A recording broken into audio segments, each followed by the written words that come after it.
And let me just give you examples of couplets from poems, and you can think of the emotional valence and the kind of song you might find that fit that.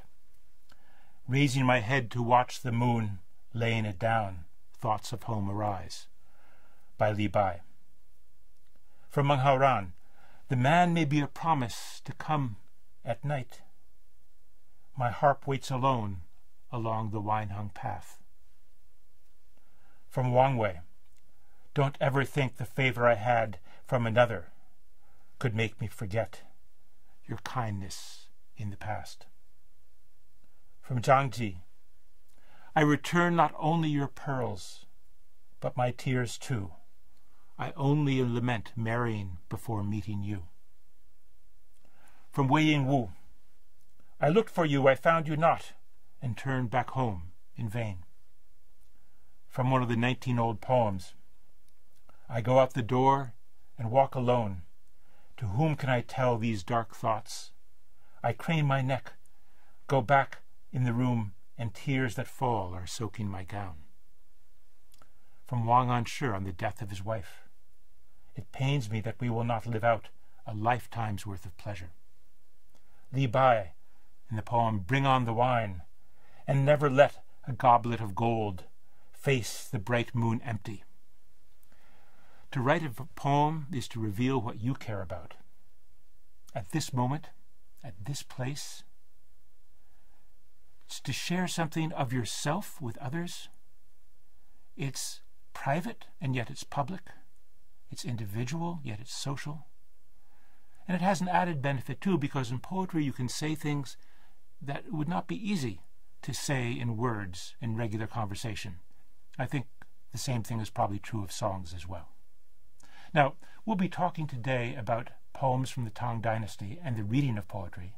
And one of our goals here is to help you learn how to take a poem that seems very opaque and bland and rather meaningless, and see that it's filled with emotion, with concern, with dilemmas, with problems, that it really is speaking to the human condition in a way that crosses centuries and cultures, even though we're reading it in translation.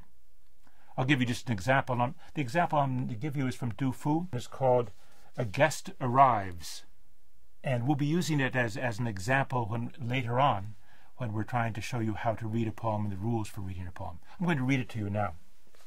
North of my cottage, south of my cottage, spring waters everywhere. And all that I see are the flocks of gulls coming here day after day.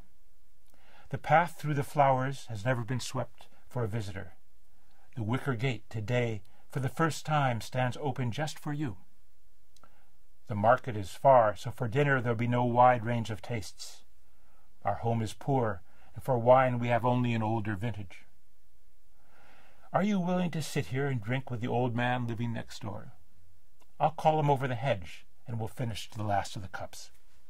Now, as I said, we'll be coming back to that poem, and I hope that by the end of this sequence you'll begin to see why that poem can be interesting. As I said, we plan to introduce to you poetry of the Tang Dynasty. That's our primary goal. We want you to learn how to read poems so they no longer seem bland and opaque. And at the same time, we want to put the rise of poetry in a larger historical context. We want to reflect on what Chinese poetry does that other kinds of writing in the Chinese tradition do not do. And we want to introduce you to two of the greatest poets, Du Fu and Li Bai, both from the 8th century during the Tang Dynasty. We want to give you some practice in reading poems by these two great poets, and perhaps also some training in how you might write one yourself. To do this, we're going to go and talk to Steve Owen. Steve is a professor here at Harvard. He is, I think, probably the greatest interpreter of Chinese literature alive today, working outside of China. Certainly one of the greatest scholars of Chinese poetry I've ever had the pleasure of meeting. And we'll talk with him and learn more about what poetry is doing in his view.